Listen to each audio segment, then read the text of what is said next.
que vous aviez entendu parler de l'OP-One de Teenage Engineering? L'OP-One de Teenage Engineering, c'est cette bécane qui ressemble à un jouet. C'est un truc qui est complètement what the fuck, sorti de nulle part. On a l'impression que c'est sorti de l'imaginaire d'un adolescent boutonneux, c'est super bizarre. Et en même temps, c'est un produit qui est vachement inattendu. Donc vous avez ce machin en plastique avec des touches, vous avez l'air de vous dire mais qu'est-ce que c'est que ce truc? C'est un jouet. Et là vous avez un gars qui commence à faire un truc avec.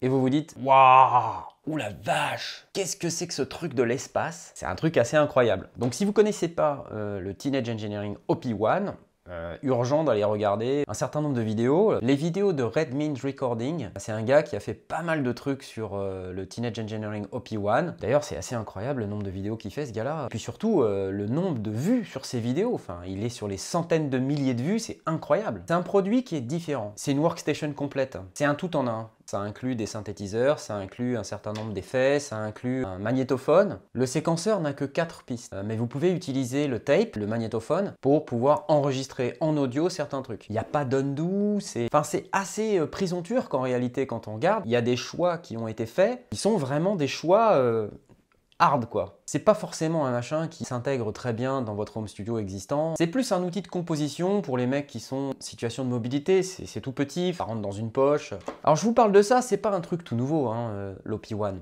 Alors c'est pas donné le machin, hein, ça coûte quand même 950 €. Donc faut quand même être motivé pour se dire je vais acheter ce machin en plastique et je vais faire des super trucs avec. Le premier mec qui l'a acheté, il a dû se dire bon c'est quand même un bout de plastique à 900 balles, je vais réfléchir. Bon, il se trouve que les contenus qu'on a sur YouTube montrent que l'appareil vaut vraiment ce prix-là. Et c'est pas parce que il a une forme qui est bizarre ou qu'il a un look de jouet qu'il faut se fier à ça. Il se trouve que justement, au contraire, son look un peu self-contained, pas besoin d'avoir un énorme truc avec plein de boutons, voilà. Alors, pourquoi je vous parle de ça?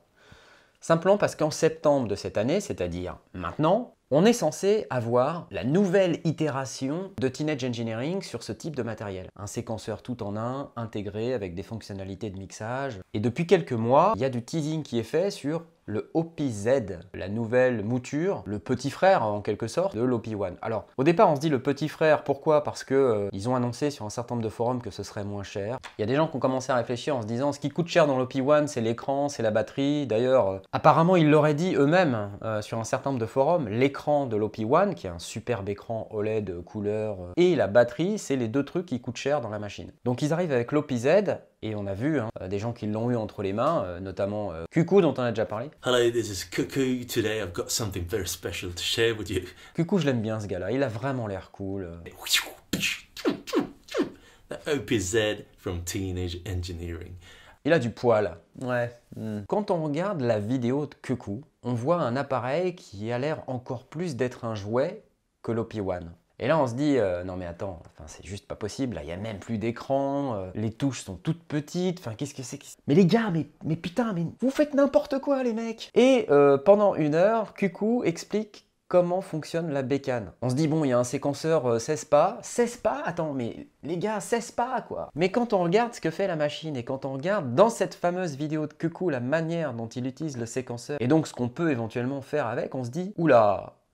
Non mais il y a du sérieux là, il y a du lourd. Ce qui est vraiment fondamentalement différent des autres produits, c'est ce qu'ils ont appelé les step components. Une intelligence embarquée dans le produit qui va faire que votre pattern de 16 pas, finalement elle sera jamais répétitive. Et ça c'est un truc vachement fort. Ils ont développé ce qu'ils ont appelé les fameux step components. Il y en a 14 types différents. Je vais pas vous faire toute la liste, j'ai pas tout retenu, mais ce que je retiens c'est qu'avec ces 14 step components, il y a quand même moyen que les séquences qu'on va produire avec l'OP-Z soient vraiment intéressantes. Là on parle maintenant de 16 instruments, des synthés, des samplers, des effets. C'est un appareil qui a l'air vraiment prometteur. Honnêtement, ça me parle. Je me dis, je suis curieux. Et puis, comme dit Cuckoo dans sa vidéo, depuis le temps que l'OP-One est sorti, on devrait voir fleurir sur le marché des offres similaires, des trucs qui ressemblent, quoi. Quelque part, un peu de concurrence. Mais non, personne fait la concurrence à ce truc-là. C'est complètement dingue. Et quand on voit l'intérêt, au travers des vidéos de Redmine Recording ou d'autres gens comme Cuckoo ou comme d'autres qui font des vidéos sur YouTube avec des contenus qui sont vus à des dizaines, voire des centaines de milliers de vues. Red Means Recording, des vidéos qui sont vues à plus d'1 million de fois. Enfin, c'est fou, quoi. Un matériel de production audio, j'ai jamais vu ça. C'est dingue. Donc ça montre bien l'intérêt qu'il y a pour ces appareils. Quelque part, c'est un peu, c'est le sens de l'histoire. On est tous un peu mobiles, on est tous dans, je sais pas, le métro, les transports en commun, les trains, les avions. C'est bien d'avoir un tout petit truc dans la poche pour pouvoir s'amuser et pour faire un produit qui est un produit fini. Donc c'est quand même relativement fort. Et avec l'OPZ, je pense qu'ils sont en train de développer un produit qui a vraiment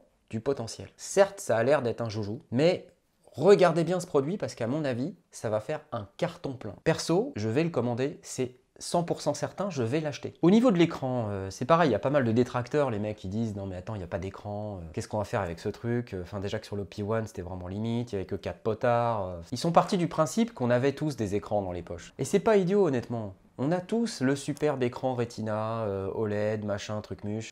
Moi perso, bon, j'ai un iPad, donc c'est super, je vais pouvoir utiliser mon iPad comme écran si vraiment il y a besoin. Après, ce que dit Coucou dans sa vidéo, c'est qu'il n'a pas besoin de l'écran. Quand on a compris le système, à la limite, c'est même plus immédiat d'interagir avec la bécane sans écran. Donc moi, je suis assez pour ça. Donc avec l'écran, il y a une interface qui a l'air assez incroyable. Hein. The different track screens, you can see overviews, tempo screen, tape screen, you know, a lot of fun stuff. Enfin déjà que sur l'OP1, dans la section effets, il y a une vache. Enfin c'est... J'adore ces interfaces. C'est vraiment, on introduit du fun dans le truc, quoi. C'est différent, quoi. Les mecs, ils ont tout compris. Enfin, bravo, quoi. Clap, clap, clap. OPZ, moi, j'attends avec impatience. Là où je trouve que les mecs, ils font aussi très fort, c'est qu'ils intègrent dans l'OPZ la partie vidéo et la gestion des lights. C'est-à-dire qu'avec l'application iOS, vous pouvez shooter des vidéos ou importer des vidéos et commencer, grâce à l'OPZ lui-même, à bidouiller ces vidéos et à faire quelque part du VJing. Et ça c'est vraiment pas mal.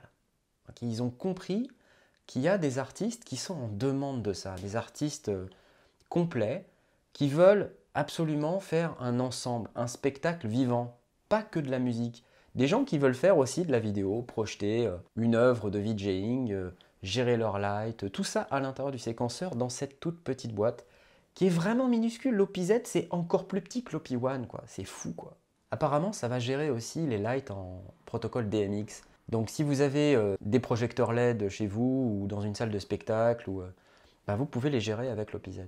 Là où on risque d'avoir pas mal de critiques sur ce produit, c'est sur son aspect un peu fermé. Maintenant, rien n'empêche de créer des choses avec un OPZ et d'exporter ensuite ce qui a été fait dans votre dos, dans un sampler, un Octatrack, autre chose, enfin, peu importe quoi. Non, franchement, j'ai hâte. Franchement, ça a l'air cool. Ces mecs, c'est quand même un peu des extraterrestres, quoi. Estimation de date de sortie, septembre 2017, c'est-à-dire maintenant. Wow. Ça fait quand même pas mal de temps que j'ai pas parlé de synthé. Le Subsequent 37 de Moog. Moog. Écoutez, je vais dire Moog pour le reste de cette vidéo parce que ça m'énerve. Donc le Moog Subsequent 37. Subséquent 37. Subsequent 37. C'est-à-dire la nouvelle itération du Moog Sub 37 ou Sub 37. Alors il a finalement la même gueule que l'autre, donc ce qui est intéressant puisque l'autre avait quand même une belle gueule et c'est vrai que la version pré-prod qu'on avait vue dans diverses vidéos n'était pas spécialement hyper sexy. Moi perso ça m'avait donné envie de reprendre la drogue, hein, donc non. La drogue ah. Donc non. Qu'est-ce qu'il y a de nouveau dans cette version? C'est un peu pareil. J'ai un peu l'impression que les mecs, ils sortent des versions nouvelles juste pour adresser les problèmes des premières versions, quoi. C'est ok, ça va les gars. Bon, ce qui veut pas dire que c'est moins bien ou mieux d'acheter le premier, c'est juste que ça va faire deux versions différentes. Donc qu'est-ce qui va se passer en fin de compte? Peut-être les gens vont se dire « Ah bah oui, mais celui d'avant c'était mieux, celui d'après c'est moins bien », ou au contraire, surtout ne pas acheter l'ancienne version, donc faire très gaffe à pas se faire rouler quand on achète par exemple d'occasion et obligatoirement acheter la version Subsequent. Ils n'ont pas le même nom de modèle, donc a priori vous ne devriez pas vous planter. Quand on achète d'occasion, voilà, on peut... Donc faites bien gaffe. Dans ce qui diffère, en fait, il y a pas mal de trucs. Celui qui a une tronche un peu bizarre, c'est le Subsequent 37 version CV, c'est celle qui peut driver des modulaires. Donc si vous êtes dans le synthé modulaire, forcément avoir un Moog Subsequent 37 CV, c'est plus intéressant puisque ça va vous permettre d'aller causer avec tous vos modules. Notez que le Subsequent 37 peut recevoir du CV Gate, c'est-à-dire être piloté par des modules Eurorack, ou pas Eurorack d'ailleurs, des modules, ce qui est plutôt cool. Donc en fait, en face avant, on va retrouver exactement la même chose que le Tribute Edition, c'est-à-dire l'ancienne version. Le moteur sonore, comme ils appellent ça, le Sound Engine, a évolué, donc il nous parle de graves plus riches, dimensions sonores améliorées.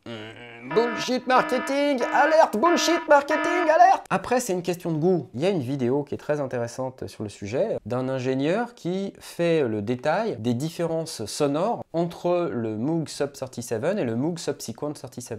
On the top trace, or the yellow, which is the subsequent 37, you see that distortion is greatly increased, and now you get much more dramatic clipping on the top and bottom of the waveform. Je vous invite à aller voir cette vidéo parce que c'est instructif. Évidemment, si vous êtes intéressé par les synthés, c'est instructif.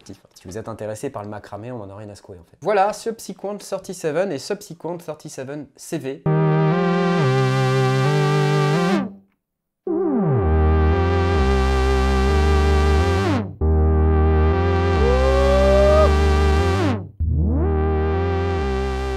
Machine qui me parle. Oh oui, elle me parle cette machine. Knarf, achète-moi, Knarf, achète-moi, Knarf. Non, non, non, je t'achèterai pas, non. C'est n'importe quoi ces vidéos. Ok.